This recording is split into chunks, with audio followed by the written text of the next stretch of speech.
Bom dia a todos e a todas. Administração da vida, como cuidar daquilo que não é meu. Isso é o tema da série que nós iniciamos na semana passada com o André. E a gente viu, como ele mencionou, que Deus nos concedeu algumas coisas dentro da nossa perspectiva cristã, dentro da nossa fé, acerca da vida e de como nós devemos viver essa vida. Olhamos para diversos aspectos dela, como o tempo, os filhos, o dinheiro e o trabalho, não mais como coisas que nos pertencem, mas como bênçãos que Deus concedeu a nós para que as administremos. Esse é o conceito cristão de mordomia. Estamos nessa terra e vivemos a nossa vida não como proprietários e proprietárias daquilo que nós achávamos que pertencia a nós, mas como administradores e administradoras, como mordomos, como servos e servas daquilo que Deus colocou nas nossas mãos para que nós cuidemos dessas coisas para Ele. Então, tempo, filhos, dinheiro, trabalho, não são coisas que nos pertencem, mas pertencem a Deus, são concedidas, são confiadas a nós para que cuidemos dessas coisas, administremos essas coisas, essas áreas da nossa vida e algumas outras que a gente poderia mencionar, é óbvio, mas vamos nos concentrar nessas 4, começando com a administração do tempo. E para isso, convido você a abrir sua Bíblia no Salmo 90 e nós leremos verso 10 ao verso 12. Livro dos Salmos, o Salmo de número 90, a partir do verso 10 até o verso 12.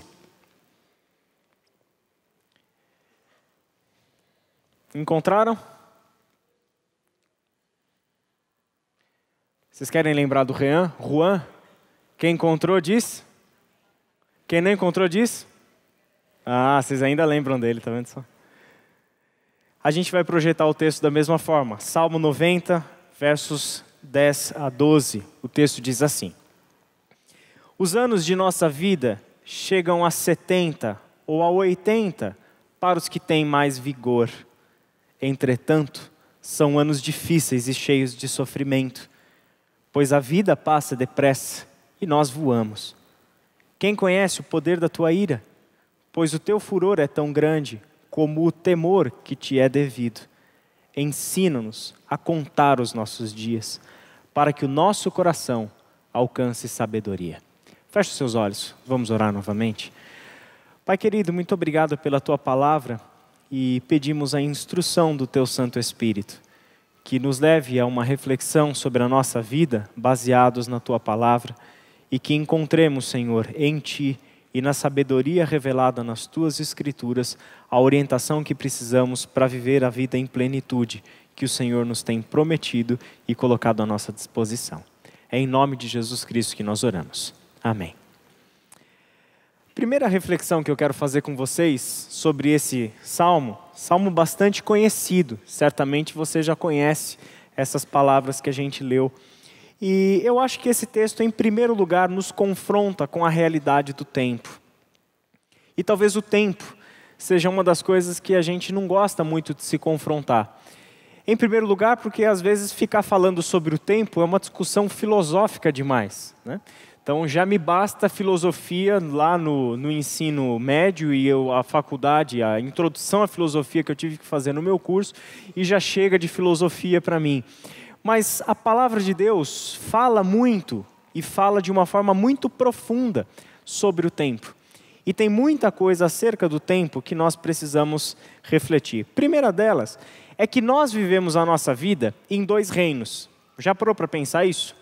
O reino do espaço e o reino do tempo. Tudo acontece no tempo e no espaço. Não existe uma história que não aconteça no tempo e no espaço. Não existe a vida que não se desenvolva dentro desses 2 domínios, dessas 2 esferas, a esfera do espaço e a esfera do tempo. Na esfera do espaço estão as coisas. Na esfera do espaço nós trabalhamos e aprendemos a trabalhar para ter coisas. Na esfera do espaço nós trabalhamos para comprar espaços. Você concorda comigo? Onde ao comprar esses espaços nós construímos as nossas coisas? A nossa casa, onde guardamos as coisas que vamos possuindo, que vamos adquirindo, que vamos consumindo, e tudo isso diz respeito ao nosso tempo do espaço. Alguns, por exemplo, o rabino Abraham Heschel, ele define a nossa idade moderna como a conquista humana definitiva dos espaços. Não existem espaços que o ser humano não seja mais capaz de conquistar e de dominar. Haja visto, por exemplo, que a humanidade chegou até a Lua. Embora muita gente ainda ache que isso era um golpe, que isso nunca aconteceu. Mas seres humanos chegaram até a Lua. Quebraram uma barreira antes que não existia. Quer dizer, uma raça, a raça humana, que não muitas décadas antes tinha acabado de inventar o avião. Poucas décadas depois, constrói um foguete capaz de os levar até a Lua. Hoje em dia, você talvez saiba disso, existem programas espaciais e empresas multibilionárias investindo fortunas exorbitantes em pesquisa sobre como levar a humanidade até Marte. Levar a humanidade até Marte não para simplesmente visitar Marte, mas para construir colônia em Marte. Isso não é mais obra de ficção. Até um tempo atrás, a humanidade pensava sobre o reino do espaço a partir da ficção. 2 séries, por exemplo, que eu gosto bastante. Star Trek, Jornada nas Estrelas, e Perdidos no Espaço. Vocês lembram delas, não? Perdidos no Espaço tem uma nova agora, vocês já viram também, né? Alguém já deve ter visto aí. Então, Perdidos no Espaço e Star Trek. O que a ficção, e aí, desculpa, eu tenho que sempre, né, defender o meu gosto pela ficção. Uma das coisas que eu gosto da ficção é a forma como a ficção consegue trabalhar com os anseios humanos, com os desejos humanos, com as ambições humanas. Quando você vê Star Trek ou quando você vê Perdidos no Espaço, o que está por trás daquilo tudo, senão uma narrativa de ficção que trabalha com um desejo real, genuíno que o ser humano tem, de conquistar espaços, de ir para além das suas fronteiras, de romper os limites que nos prendem no reino do espaço. Agora, antes o reino do espaço, era limitado, até que a gente inventou embarcações. A partir da invenção das embarcações, nós rompemos parte do reino do espaço. O reino do espaço também vai sendo desmistificado para nós quando a gente inventa aviões e chega a outros lugares. O reino do espaço vai sendo desmistificado para nós quando agora a Lua já não é mais o limite, mas a gente está tentando ir além desse limite, chegarmos a Marte, colonizarmos Marte, ou pelo menos fazermos de Marte um ponto de reabastecimento e de lançamento da humanidade para outros espaços. Isso já deixou de ser ficção. Isso está aqui entre nós. São realidades que já estão presentes entre nós. Da mesma forma, as obras de ficção também falavam do reino do tempo. 2 filmes que eu gosto muito. De Volta para o Futuro. Vocês lembram disso ou não? Isso denuncia idade também, assim como Perdidos no Espaço. Um pouco menos do que Perdidos no Espaço, mas denuncia. De Volta para o Futuro, uma obra já clássica de toda a cultura pop. A Máquina do Tempo. Doctor Who, uma série muito famosa, onde se pensava muito sobre a possibilidade, não mais da viagem no espaço, mas a viagem no tempo. Poder voltar atrás, poder avançar no tempo, mudar o passado para alterar o futuro. Ou seja, a humanidade desejando a viagem no tempo. Você já deve ter visto alguma coisa sobre isso, e eu adoro muito isso. O filme Interestelar, por exemplo, trabalha com a lógica de tempo e espaço. Ou seja, nós estamos cercados por esses 2 reinos, não só na nossa vida, mas até mesmo na literatura, no entretenimento, no cinema, nas séries que a gente assiste, tanta coisa. Uma série nova da Netflix, Dark. Quem assistiu Dark no Netflix? Fala bastante sobre viagem no tempo também. Agora deixa eu parar de citar, senão não paro mais de falar de série aqui. E eu gosto bastante disso. E nós precisamos abrir os nossos olhos para essa realidade do tempo. Por quê? Porque na Bíblia, gente, o tempo é tão sagrado quanto o espaço. Do ponto de vista religioso, a humanidade sempre consagrou muito mais o espaço do que o tempo. No pensamento religioso humano, o que é sagrado? Muito mais os espaços. Então, o templo sagrado, o lugar sagrado, a cidade sagrada. Tudo isso é reino do espaço. Mas o reino do tempo é a Bíblia quem mais chama a atenção para a sua sacralidade. Sabe onde? No sábado. E no sétimo dia, ele descansou e o santificou.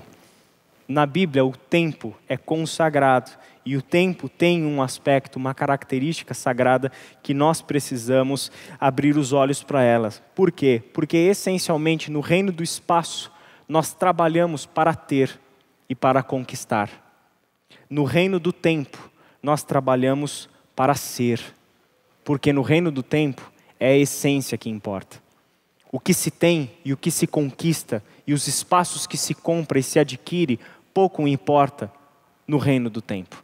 No reino do tempo é o ser e a essência que mais importa. Por isso, a lei do sábado no Antigo Testamento.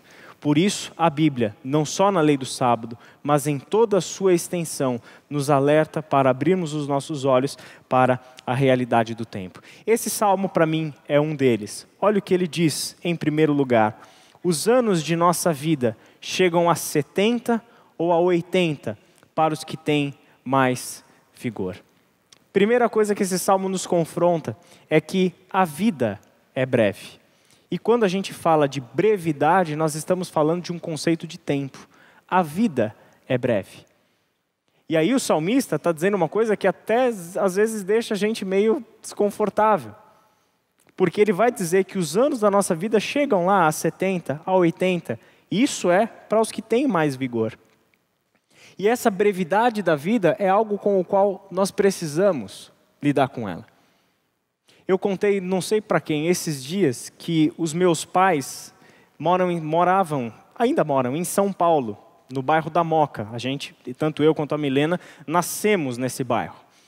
E já faz um tempo que eu estou morando em Vinhedo, já vai para 5 anos que nós moramos em Vinhedo. E desde esse tempo eu tenho tentado chamar o meu pai para vir morar para cá. Há um tempo atrás, na verdade, há 17 anos atrás, a minha irmã se mudou para Curitiba. Há 12 anos atrás, o meu irmão se mudou para Sorocaba. E todos os filhos, em Curitiba, em Sorocaba e em Vinhedo, chamam os meus pais para fora de São Paulo. Quer dizer, vocês não precisam mais viver nessa cidade agitada, com tanto trânsito, com tanta poluição. A rua que os meus pais moram é uma rua super movimentada. Passa trólebus na rua do meu pai ainda, para você ter uma noção. Você sabe, alguém sabe o que é trólebus ou não? Passa, os ônibus elétricos e etc. Passam, aquilo faz um barulho danado, é uma descida, principal acesso para a Avenida Salim Farah Maluf. Então a gente está o tempo todo chamando meus pais para sair de lá. E aí esses dias eu dei muita risada, porque finalmente meu pai tomou a decisão, alugou um apartamento aqui em Vinhedo e está mudando no comecinho de setembro. E a minha irmã vem para Vinhedo em dezembro, então a gente está super animado com essa reunião da família na cidade de Vinhedo.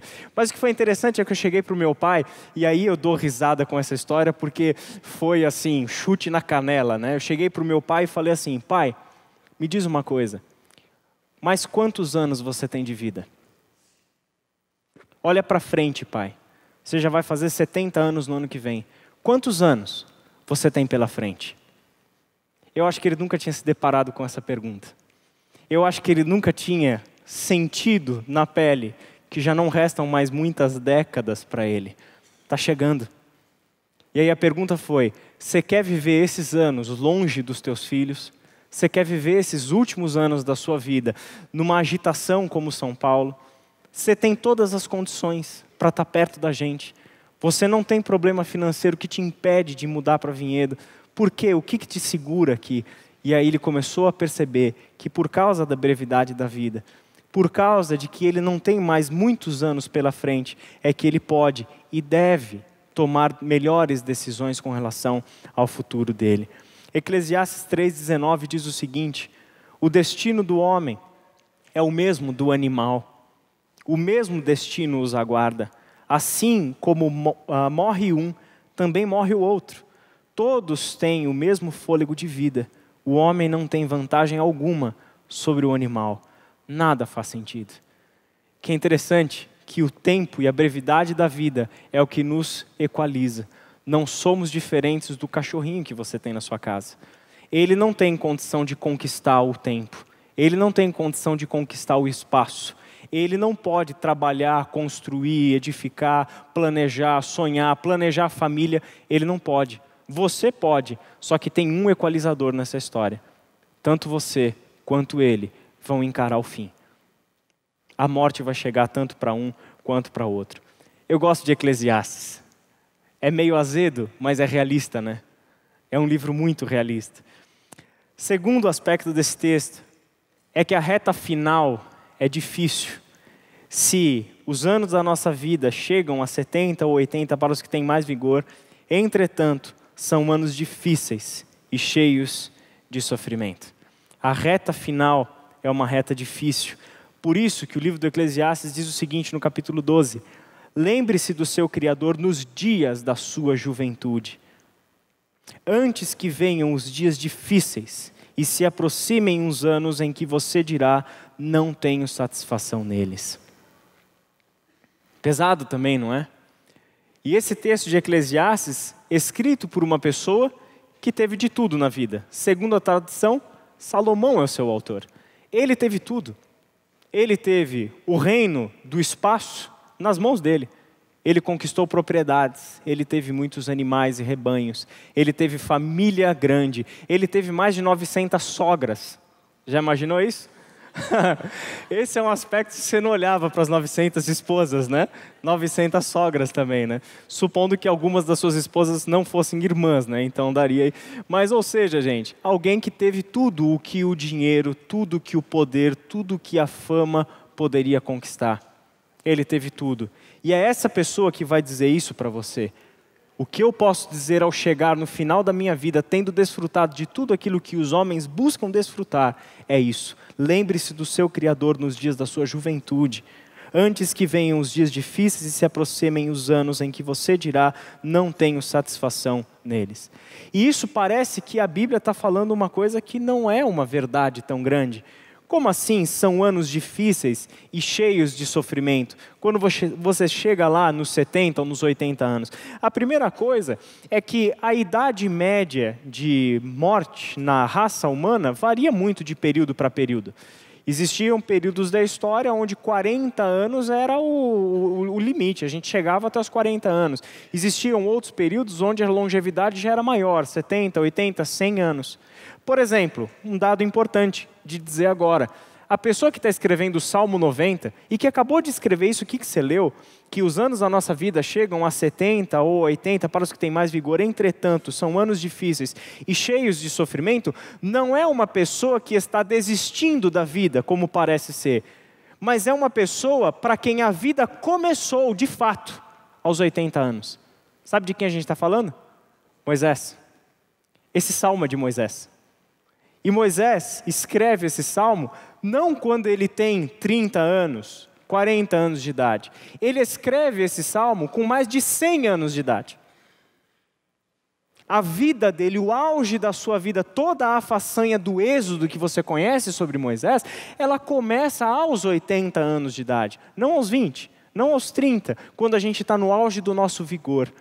Mas com essa sabedoria de quem viveu muito. E o fim, aquilo que para muitos seria o fim, o período já de cruzar os braços, esperar a morte chegar, para Moisés foi exatamente o oposto. Foi a partir dali que foram os seus anos mais produtivos de vida dentro do reino de Deus, ao cumprir a vontade de Deus.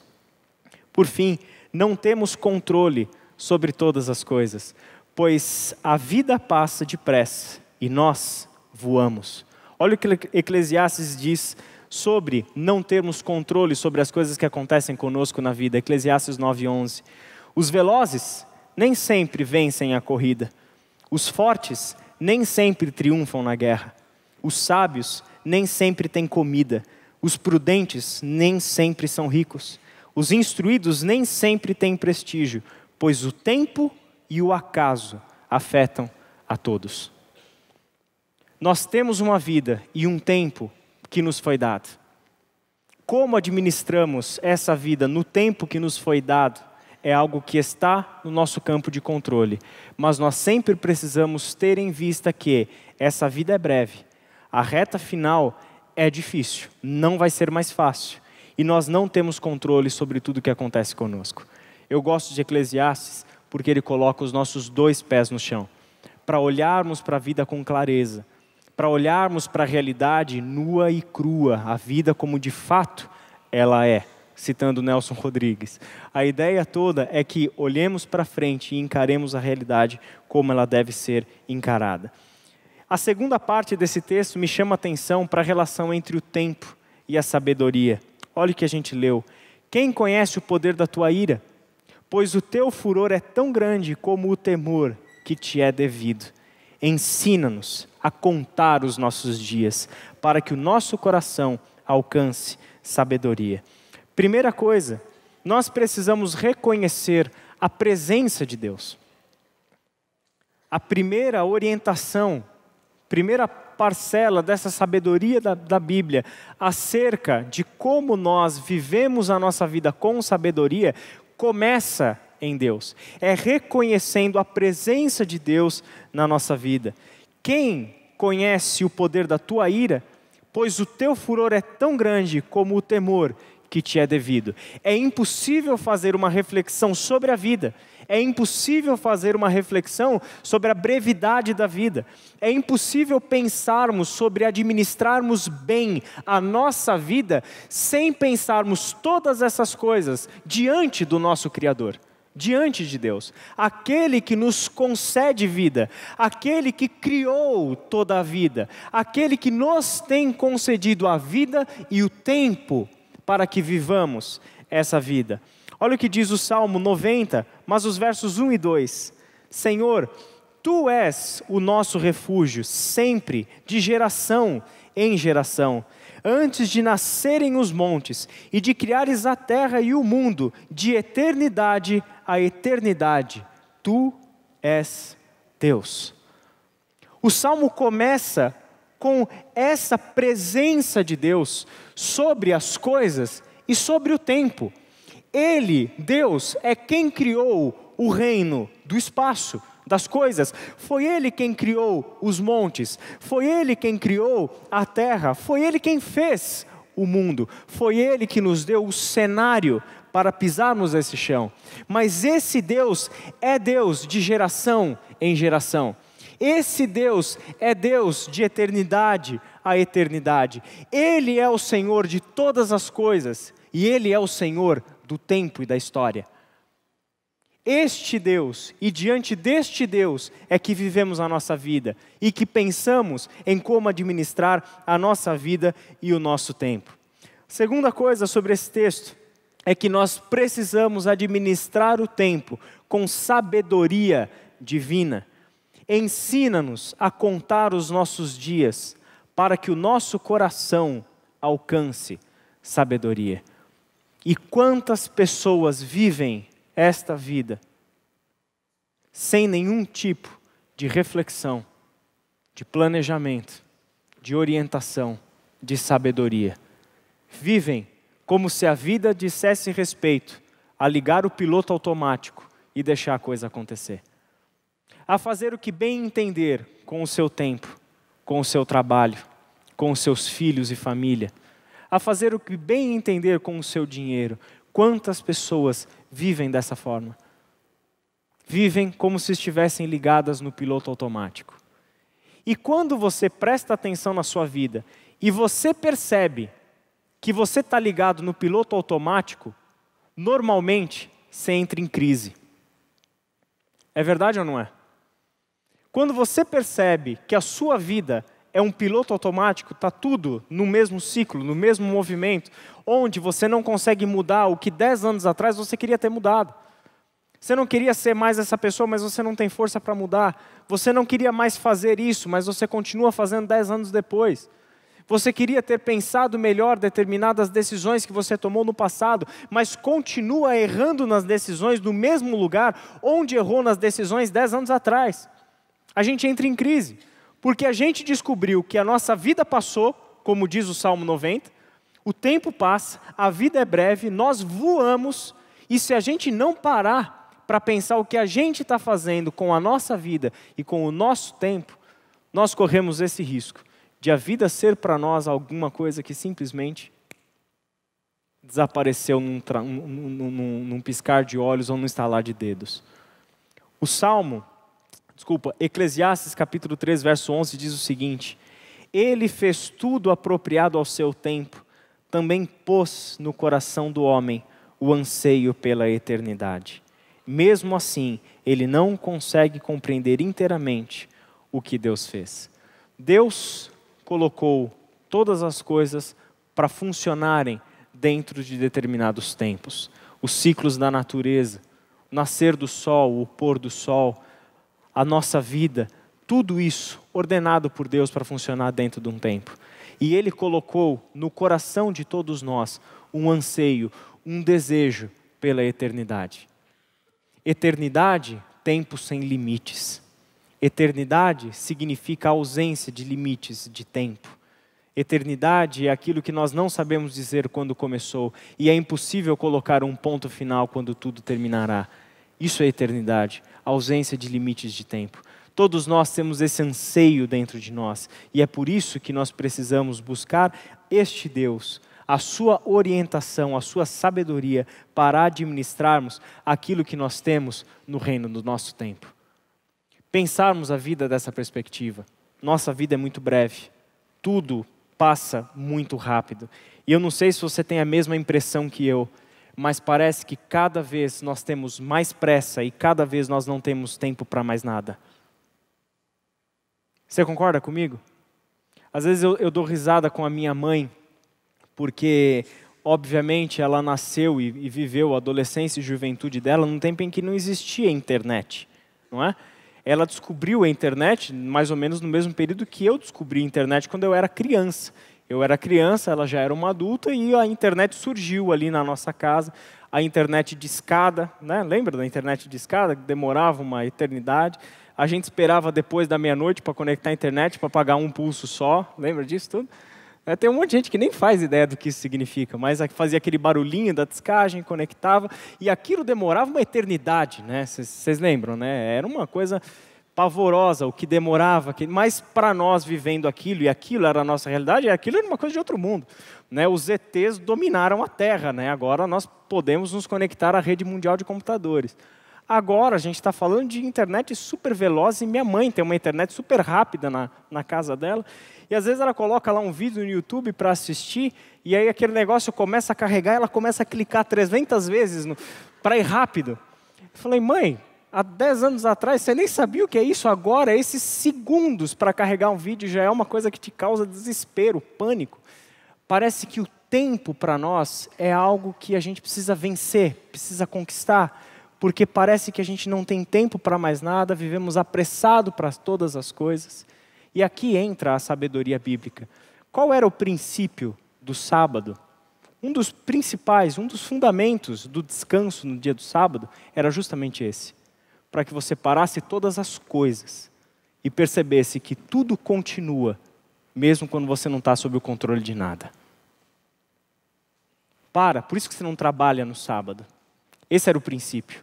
No sábado, você não trabalha. No sábado, você não faz absolutamente nada que na sua cabeça seria perda de tempo. No sábado, você para observar que o mundo continua, que Deus continua, que a vida continua, que as relações continuam, mesmo quando você não está no controle de absolutamente nada. Esse era o princípio. Deixar o tempo ser percebido por nós. E Deus quer nos ensinar a viver. Olha que interessante, se o salmista pede a Deus o ensino, ensina-nos a contar os nossos dias, ensina-nos a pensar sobre a nossa vida, ensina-nos a contar o nosso tempo, ensina-nos a administrar a nossa vida dentro do tempo que nos foi dado. Senhor, nos ensina isso. Se o salmista pede a Deus este ensino, sabe o que significa? Que existe um outro lado dessa história. Existe um Deus que é o Senhor do tempo e que quer nos ensinar a administrar o nosso tempo. Existe aquele que é o Deus da história e que quer nos ensinar a administrar a nossa história de vida. Olha o que diz Provérbios. O temor do Senhor é o princípio do conhecimento, mas os insensatos desprezam a sabedoria e a disciplina. Os insensatos são aqueles que não buscam em Deus a orientação para a vida. Os insensatos são aqueles que buscam orientação para a sua vida em todas as coisas, que não são Deus. O sensato, por um outro lado, é aquele que busca viver a sua vida orientado por Deus, que busca na palavra de Deus orientação sobre como viver essa vida, sobre como administrar o seu tempo, pois o Senhor é quem dá a sabedoria. De sua boca procedem o conhecimento e o discernimento. Mas qual que é o grande problema? A nossa cultura, o nosso tempo, não é o tempo de aquisição do conhecimento e da sabedoria, mas é o tempo do acúmulo de informação. Esse acúmulo de informação que a gente tem acesso nos nossos livros, nas nossas faculdades, nos nossos cursos e etc., essas informações nos preparam para o trabalho, e este trabalho, interpretado equivocadamente por nós, tem um fim no nosso próprio consumo, no nosso próprio benefício e no nosso próprio prazer. E aqui existe uma diferença muito grande entre acúmulo de informação e sabedoria de vida. Sabe o que tem entre uma coisa e outra? O tempo. Porque para ter sabedoria de vida eu preciso ter vivido. Para ter sabedoria de vida, eu tive que lidar com o tempo. Para ter sabedoria de vida, eu tive que ser desafiado a transformar toda a informação, todo o conhecimento, toda a nossa inteligência em modo de viver, em sabedoria de vida. E aí, às vezes, as pessoas chegam para a gente e a gente começa conversas de discipulado, e aí a gente pergunta: como que tem sido a sua rotina, o que você faz na sua vida? Ah, eu não tenho tempo mais para nada. Você tem feito alguma atividade física? Não, eu não faço atividade física. Por que você não faz uma atividade? Porque eu não tenho tempo. Você tem lido a Bíblia? Infelizmente não. Por que você não lê a Bíblia? Porque eu não tenho tempo. Você frequenta um pequeno grupo? Você vem estudar a Bíblia com a gente no Crescer de domingo de manhã? Você faz essas coisas? Não, eu não faço. Por quê? Porque eu não tenho tempo. Sabe o que é interessante? É que em 90% dessas conversas, a pessoa tem tempo, só administra errado. A pessoa tem tempo para encaixar uma atividade física na sua rotina, só que administra errado. Sacrifica aquilo que era importante por coisas desnecessárias. Ou porque se ocupa com coisas banais, seu tempo gasto, faz o cálculo. Sabe como é que a gente chega nisso? Eu chego para a pessoa e falo: me diz como que é a sua agenda. Me diz como que é a sua agenda, monta a sua agenda para mim. Sabe o que você vai descobrir se você fizer isso? A quantidade de tempo que você joga no lixo, com coisas completamente desnecessárias.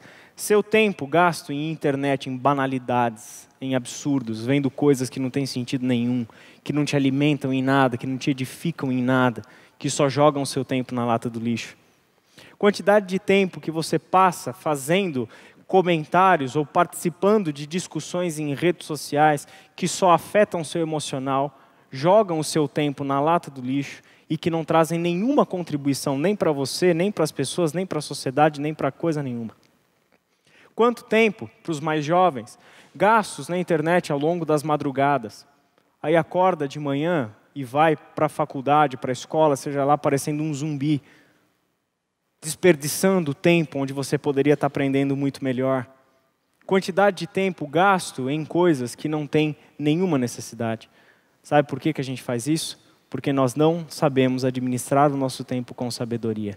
Porque se administrarmos o nosso tempo com sabedoria, nós podemos encaixar todas as coisas que são vitais para a nossa vida dentro da nossa agenda. O tempo com Deus, o tempo com a família, o tempo cuidando do nosso corpo, que é outro presente que Deus te deu, não para você usar ele do jeito que você bem entender e destruir o seu corpo, mas para que ele seja usado com sabedoria, para que você desfrute plenitude de vida e vida boa.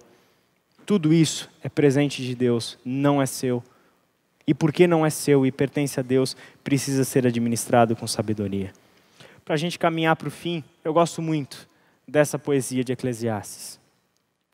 Para tudo, há uma ocasião certa, há um tempo certo para cada propósito debaixo do céu. Tempo de nascer e tempo de morrer. Tempo de plantar e tempo de arrancar o que se plantou. Tempo de matar e tempo de curar.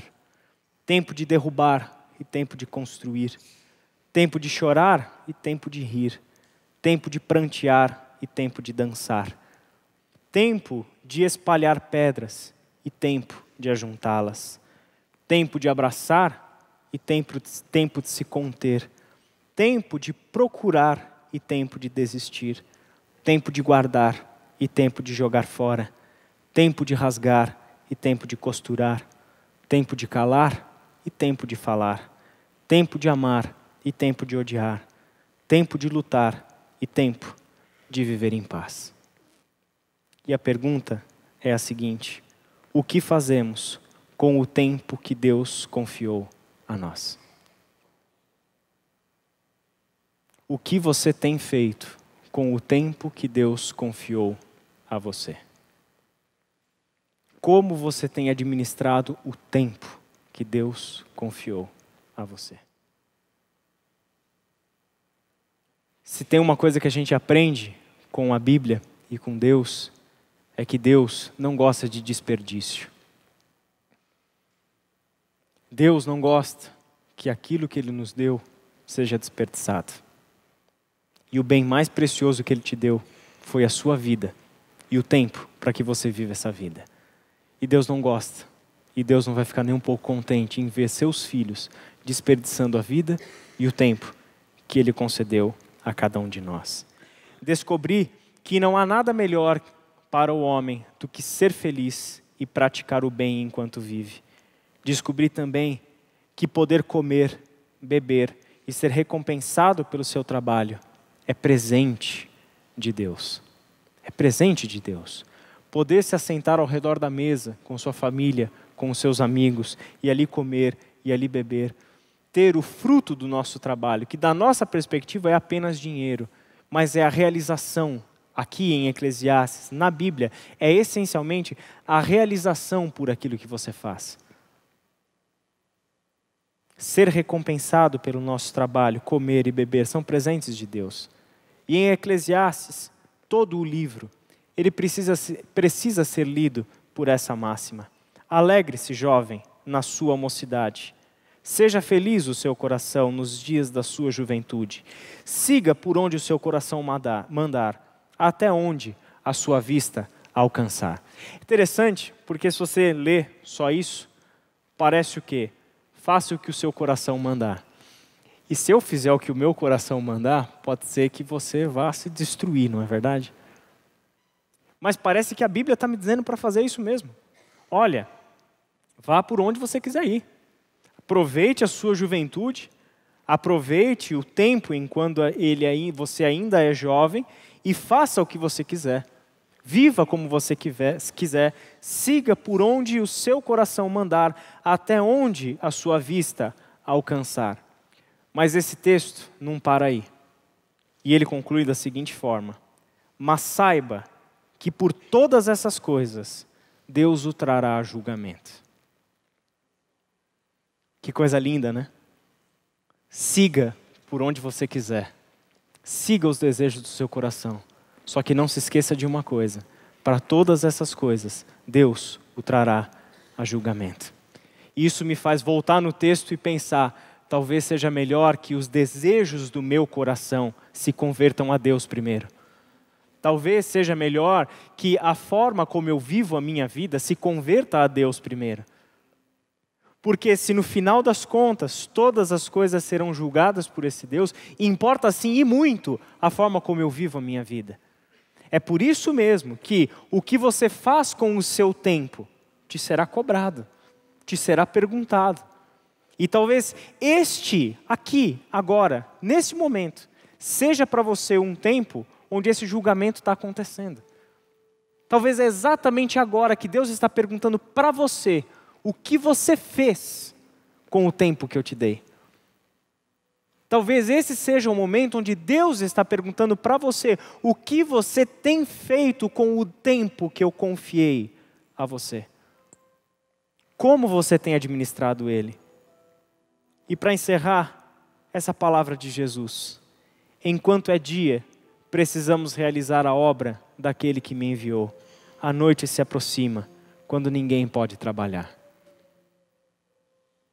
Enquanto é dia, enquanto os nossos olhos estão abertos, enquanto estamos em relacionamento com Jesus, esse é tempo de realizarmos a obra daquele que enviou o Filho.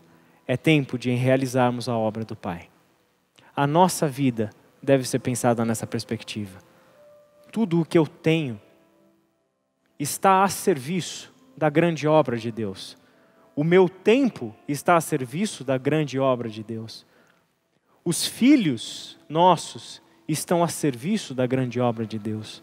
O meu dinheiro está a serviço da grande obra de Deus. O meu trabalho está a serviço da grande obra de Deus. Nada disso mais pertence a nós, porque todos nós que cremos em Jesus Cristo, fomos comprados por Ele, pelo preço do seu sangue. Agora pertencemos a Ele. E se você pertence a Cristo, tudo aquilo que é teu, na verdade, pertence a Ele. Você está neste mundo e vivendo essa vida como um administrador e uma administradora do que Deus colocou nas suas mãos. Não desperdice o que há de mais precioso nessa vida. Não desperdice o tempo que Ele confiou a você, mas viva com sabedoria. Feche os seus olhos e vamos orar. Senhor, nosso Deus e Pai, nós te somos gratos pela Tua palavra e por descobrirmos, Senhor, que nós temos um Deus que se preocupa conosco. Um Deus que tem desejos, Pai, de que nós aprendamos a viver a vida. Um Deus que está disposto a nos ensinar a caminhar com retidão, com sabedoria. Um Deus que está, Pai, como um pai que quer educar os seus filhos, está à procura dos seus filhos para que estes o busquem, aprendam com Ele e vivam melhor. Pai querido, nessa manhã refletimos sobre o tempo.